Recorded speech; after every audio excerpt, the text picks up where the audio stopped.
Hello, friends of Minnesota Orchestra. I have the privilege today to be speaking with the Volunteer of the Month for May, Steve Lom.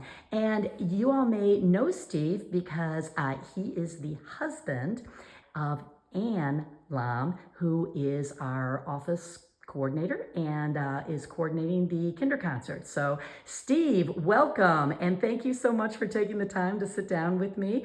How long, we kind of know how you got involved with Friends, I'm assuming, Yeah, but I maybe can not. come. I tell people I come with the package. Yeah, exactly. Right. But if you would, tell me how long you've actually been involved. We were just talking about that earlier. It's been somewhere between 8 and 9 years. Hard to believe. But Wow. Yeah. I know, time flies, doesn't it? Yeah. And then in terms of volunteering, I mean, anybody who comes to Accent, Steve is our technical and sound and everything else. But what are some of the other things that you've done with Friends in terms of volunteering? Sure. Well, I live in the world of IT. I've got a software company, so I've gotten designated IT support. So I do a lot of just technical advising and things like that. Day to day, a lot of it is because Ann and I are living in the same place. Right. There's a lot of the day to day projects. How do I get this formatted right? I mean, I've lived that for a long time. So Right. I'm the catch all for whatever needs to be done. But it's been great. I just, because of I've got a music background as well. Oh, I didn't realize that. What'd you play? Yeah, I played trumpet. I have a music degree. Oh, wow. Along with technology and things like that. But I performed for years. I played trumpet. Was my major instrument at that point. Oh my gosh. And so I love being involved with Friends because of all the different experiences we get. Absolutely. Well, and I don't see, this is why we do these Volunteer of the Month, because I am pretty sure there are a lot of people who know you but do not know your musical background. Right. So that's really, really fun. Right. Now, did music have anything to do with how you and Ann met?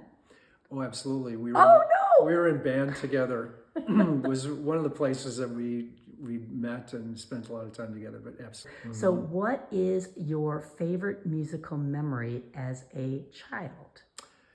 As a child, I loved, and this is more high school. I mean, Okay. I grew up with music. It was always around.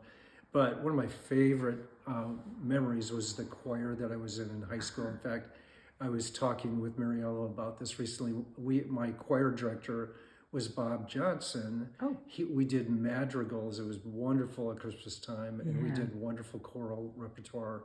But Bob Johnson was Sig Johnson's husband, and he was my high school choir director. Fantastic. And she, of course, went to St. Olaf and did the choral program, women's choral program for years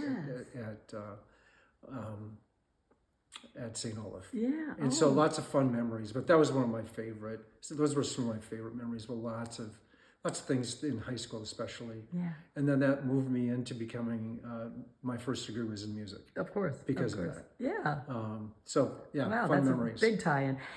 What is your favorite children's book? And it could be from your childhood or from now. Sure. Well, for sure. It would be Lord of the Rings, or it could be Chronicles of Narnia. I love the mystery. I love the wonderful storytelling, all the plots going on. And love those books. Yeah, Some of my favorites for sure. So wonderful. Can you think about how we'd ever tie music to that? No, I'm just kidding. Sure. I do have one story, and we're talking about that. I wanted to tell kind of a funny story. Great. Of an experience I had just shortly after we got married. I did a lot of gigging, playing trumpet. And one of the gigs I did for several weeks is a friend of mine who had the main job at Canterbury Downs, playing the call. And so he was always looking for fill-ins. So several times I did fill-ins for him at Canterbury Downs. And one of my favorite stories, Ann loves telling this probably more than I do, is I was out at Canterbury Downs for an afternoon, and about 5 o'clock, 6 o'clock, this major thunderstorm rolls in. And of course, think about, you're playing the herald trumpets, you get this long lightning rod that you're putting up to your mouth, all the garb that you're into. And I go out there because you have to, the schedule of the race comes up. Of course. And I'm playing, and she's in the stands that day and is watching and praying, hope there be no lightning, because seriously, I had this major, it was probably 6 feet long. Absolutely. A trumpet. So it's one of the funny memories of music in Minnesota. Well, Yep. thank you very much, Steve. It was wonderful learning a little bit more about you. And again, thank you for everything that you do for Friends. Sure.